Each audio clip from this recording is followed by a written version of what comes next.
Hello friends, দেখো তোমাদেরকে আগের ভিডিওতেই বলেছিলাম যে এই মন্দিরটা ডেকোরেশনটা খুব সুন্দর হয়েছে। তো তোমরা সেটা দেখে একটু কমেন্টে জানাও যে আমার কথাটা আমি ঠিক বলেছিলাম কি না। দেখো, আমার তো খুব ভালো লেগেছে। তো তোমরা দেখো, দেখে বলো যে কেমন লাগছে। আর এখানে দেখো পুজোর ডালা সাজানো আছে, এখানে তুমি নিয়ে পুজো দিতেও পারো।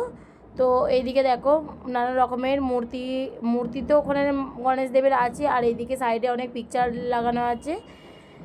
আর এইদিকে এখন আজকে মোটামুটি ফাঁকা আছে। তো পুজোর দিনে প্রচণ্ড ভিড় ছিল, তাই ভালো করে ভিডিওটা করতে পারি না, তোমাদেরকে দিতেও পারি না। তাই আজকে ভিডিওটা তোমাদের জন্য আবার আমি করলাম ফুল ভিডিও।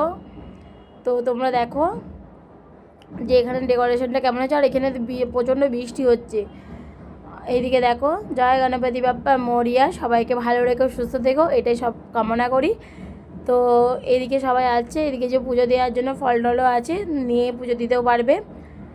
তো এইদিকে ওই দিক দিয়ে প্রবেশ করার পথ, এইদিকে বাইরের পথ, এইদিকে বেরোচ্ছে। আর এইদিকে দেখো ডেকোরেশনটা এত সুন্দর লাগছে, আমার তো খুব ভালো লাগছে। আমি দেখে নিতে অনেকক্ষণ ছিলাম। তো তোমাদের জন্য আবার ভিডিওটা শেয়ার করলাম, কেমন লেগেছে একটু কমেন্টে জানাবে।